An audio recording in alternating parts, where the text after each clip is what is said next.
Hi everyone, thanks for coming today. Appreciate it. My name is Dave Wexler. I am an investor, insurtech investor at OMERS Ventures. OMERS is the pension fund of Ontario. We're a global fund, invest in all kinds of things, but I focus specifically on insurtech. I'm very happy to say that we've got a great panel today that I'll be moderating. Obviously, as Alexis introduced, Sean and Jack. Just to kind of set the stage, would welcome questions from the audience. We're going to ask a couple things, talk about a couple things, but if you have any questions along the way, feel free to ask. First, though, I'm going to ask each of the panelists to introduce themselves and their company and tell us a little bit more about what they do and how they do it. So, Sean, why don't you start for us? Sure. So I'm responsible for Insurance at Coalition. I was on the founding team. We founded the company in 2017. Fast forward, I guess 5.5 years, about 160,000 policyholders, about 600 employees. It's been a fun ride. So our North Star is cyber, that's where we focus. We also offer executive risk as well as P&C, it's a bot product. We do that in US and Canada, just launched in the UK as well this month. And Jack? So thanks for having me. Good to be with you, Sean, again. 30 years ago, I used to repair printers and PC monitors. And so now, throughout my career in software, it was 3 years ago we launched Cowbell at this conference. So it wasn't too long ago. And I still remember those days. We're taking the website down and bringing a new website up. The company's founded 3.5 years ago. We are specialized in cyber. And we're dedicated to SMBs. Fast forward today, we're just at 350 million in premium run rate. And we look to innovate every day and foster the community in cyber insurance and really make this the risk that you would want to not only grow, but be the most profitable risk in the market. So cyber, arguably the hottest market segment right now in all of insurance and certainly the fastest growing. Let's focus just on the cyber today. I'm really curious, let's just set the stage. What are the kinds of risks that we think about when we think about cyber? What are the most significant kind of issues that we're worried about? And also, how much can the customer help kind of avoid these risks? So maybe Jack, you start. I think if you look at the cybersecurity life cycle, the cycle left of the boom is everything about prevention and detection. And then the right of the boom is all about response and recovery. So if I'm a business, a SMB, and if I'm really worried about opening my doors back on Friday morning, I got to make sure that I can reopen and my infrastructure is in place. And so not only you are just worried about maintaining your infrastructure, you're also worried about obligations. Because today you cannot really do business with other partners if you don't have cyber risk coverage. You also have fear because somebody else just got hacked in a big way. And then the third is there's mandate. If you're Walmart and Delta, and you can't really do business with government and California and other stuff if you don't really have a cyber insurance. So a lot is in the hands of policyholder left of the boom. But the right of the boom is where people like us can step in. As a partner, not just an insurance provider, we can help you as a business improve that risk in a very iterative way. So it's not just about creating a good coverage and making sure that you can actually access that policy in a very expedited and simplified way. It's also about, can this partner help me improve my risk? And so, one day you will be worried about ransomware, other day you're worried about cybercrime, third day you're worried about something else, and there would be other type of things that that's how, we're happy to have your comments too. Sure, so we think of cyber as the most pervasive risk of society today. The proliferation of technology throughout the economy is really driving growth. It drives efficiency, obviously drives speed, and drives, frankly, revenue for many, many organizations. So as technology has increased throughout the world, certainly the notion of digital risks has increased as well. We released a claim report last week. So specifically, the areas that we see the largest claim vectors are, number one, business email compromise. Another way to think about it is phishing, right? So people click on bad links and bad things happening as a result of that. Hard to avoid email in today's world, right? So clearly a prominent threat for everyone. The second area is funds transfer fraud, or someone getting social engineered and then causing, fraudulently transferring funds to an unintended party, an adversary. And the third one is ransomware. A large percentage of our book are SMEs, and so these are threats that are prominent for everyone. Now, the trends are really interesting to think about in this world, because we saw ransomware go down from an average demand of about $1.3 million to $900,000. Now, for large companies, maybe you think about a $1.5 million ransom, you're like, not a big deal. If you're a small business, if you're a florist, or let's say you're a florist on Valentine's Day, and you get ransom for $1.3 million, and you shut down your company for even 24 hours, that's a company-ending event, right? It's a big deal. However, although the ransomware demand went down, 1.3 to 9-ish, right?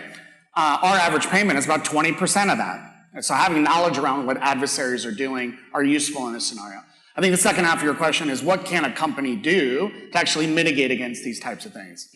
The beauty of this is, in many cases, the mitigation methodologies that companies have are easy to implement, actually free, and actually put you in a position where the adversary, I don't know, we have this whole notion, it's like the bear in the woods thing, right? Like, I don't need to run faster than the bear, I just need to run faster than you. And think about that from a company perspective. Companies need to look at cyber-related risks and say, what can I do to put myself ahead of everyone else? Adversaries are still, it is still done by humans, right? And I'm still scanning the network, looking for kind of notable vulnerabilities where I have the script, the code to attack. And so these are notable, and for any of you involved in cyber, these have been strongly advocated for over the last few years. Certainly using multi-factor authentication across critical business systems. Segmented backups, particularly in the world, segmented backups that are tested regularly, particularly in the world post-pandemic and during the pandemic, managing remote access. This idea of remote desktop protocol, like that should not be something that's publicly visible on the internet. And there's a few other things, but these are things generally that you can just turn on or off from an email provider, kind of manage your backups appropriately, and then not use RDP on the internet. So anyway, three notable claim vectors that are in Coalition's book, and then 3 areas that I would advise every company to do. That's awesome. So one thing that I love about insurance that requires kind of friction, right? People self-select, the best risks select in, right? So I've done a lot with IoT and telematics, and I love engaging the customer in a way that actually makes it a little bit more complicated because you're generally selecting the best risk. Jack mentioned, though, that most companies actually have to get cyber due to partnerships they have or government regulation. Do the buyers, the policyholders, understand the need to be part of the solution, and do they appreciate the value brought from a proactive either loss avoidance or remediation perspective? Or is it just so novel and so new that they have a difficult time with it? Sean? I think there's definitely some newness to cyber. The number one reason why a company elects to not purchase cyber is just a choice to self-insure, right? There's a deciding to not buy it rather than make a decision between multiple parties, either due to expense or different reasons. I think there are a lot of pressures to purchase cyber. You mentioned contractual, certainly regulatory. There's a variety of items in that regard. But I do think there's a tremendous opportunity for education in this space. The Colonial Pipeline here in the United States was a big contributor to that. All of a sudden saying, wait a second, I can't buy gas, or it's a lot more expensive on the Eastern Seaboard. Certainly the notion, the notoriety of ransomware across the United States has given a lot of well, just that, notoriety to companies. The smaller you get, the more you hear companies believe, hey, I'm not necessarily unhackable. That's not really the spirit. We know that everything is hackable, but they believe that an adversary doesn't care about me. And you know what? They're right. They don't care about you specifically. What they care about is bad decisions you've made technologically. And that's what's concerning to them. So they're not going to go scan the Main Street florist, to accentuate the example, but they will scan for RDP. And if the Main Street florist is using remote desktop protocol publicly visible on the internet, they don't care who it is, right? The JP Morgans, large companies of the world, adversaries wake up, generally with a uniform on, and they specifically attack the company. And eventually they'll get in. Everything is hackable. For a small business owner, they're attacking decisions you've made, not necessarily you. On the topic of mitigation, which I think is an important one, Cowbell and many companies at this conference spend a lot of time in providing additional value to the policyholder beyond simply a claim, right? This PDF document we call a policy can deliver more value. And we believe in that strongly, this concept of the insurance being active and providing you value throughout the whole policy period. I think provides, in fact, just a quick story and I'll stop because I want to hear Jack's thoughts here.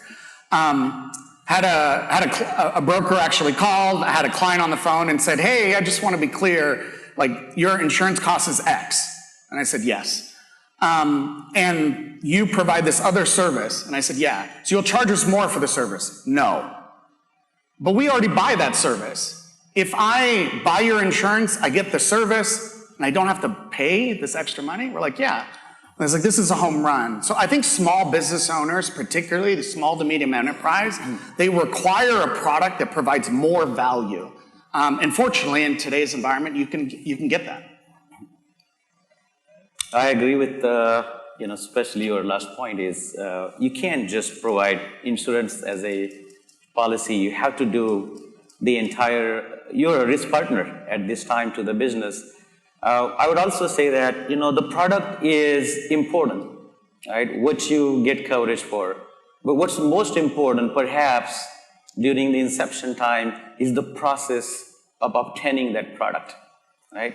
What do you have to go through to get that product?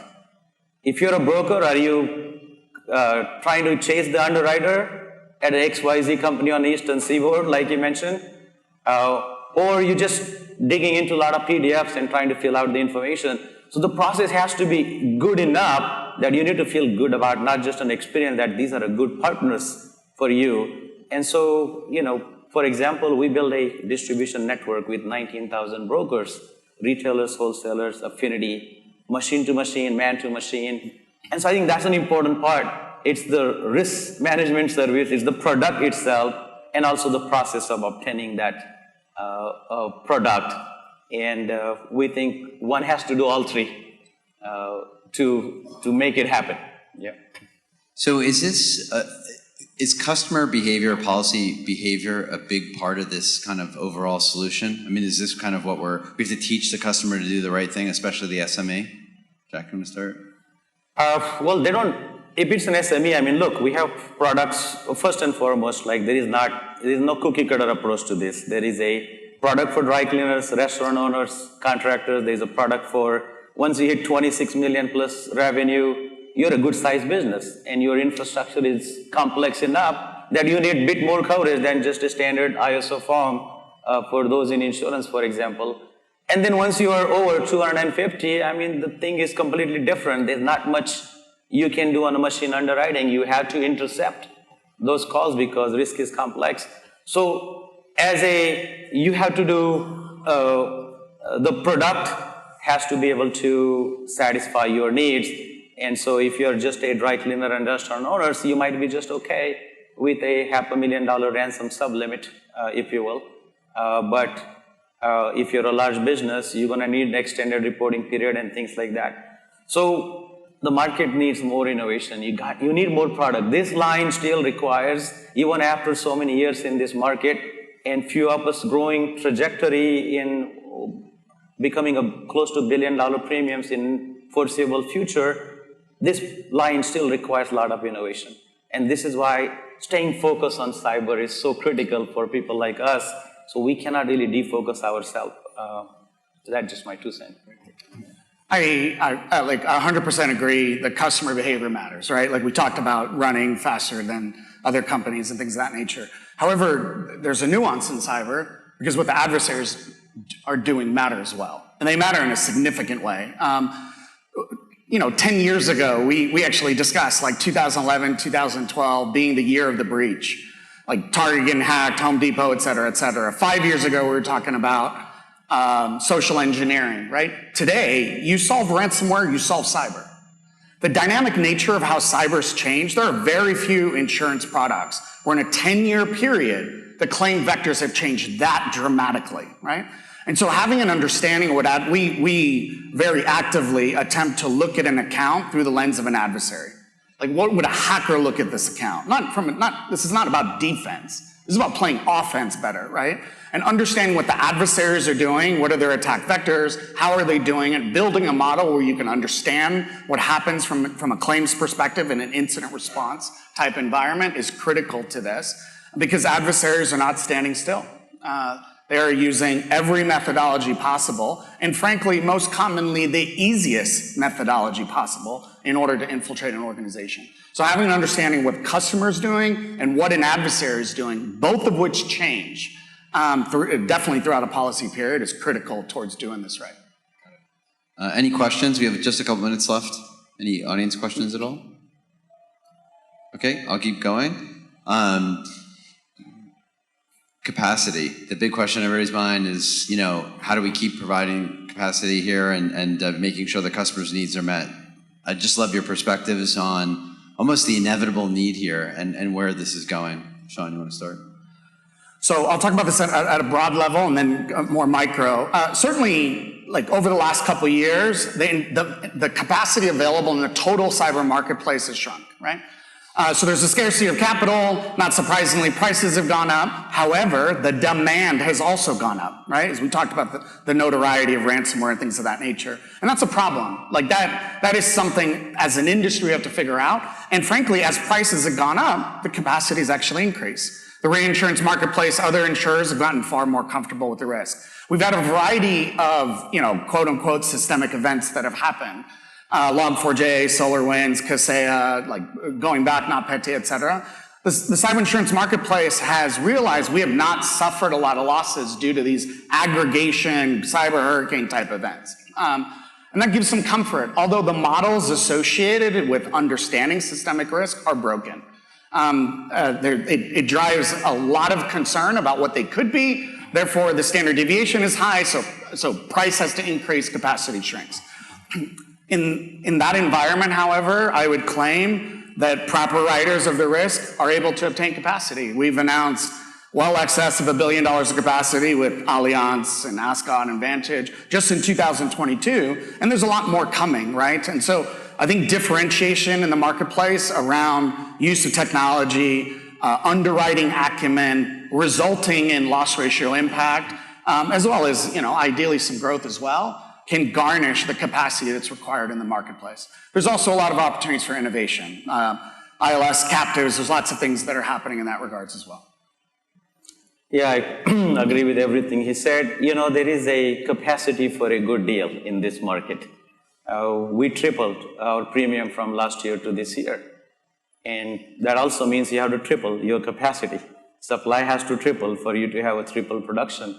So if you can triple supply in a supply-constrained market, yes, numbers were not that big a couple of years ago, but there is a good capacity for good deal, for sure. And we have 15 reinsurance panels, reinsurance partners on our panel. And that's a good testament.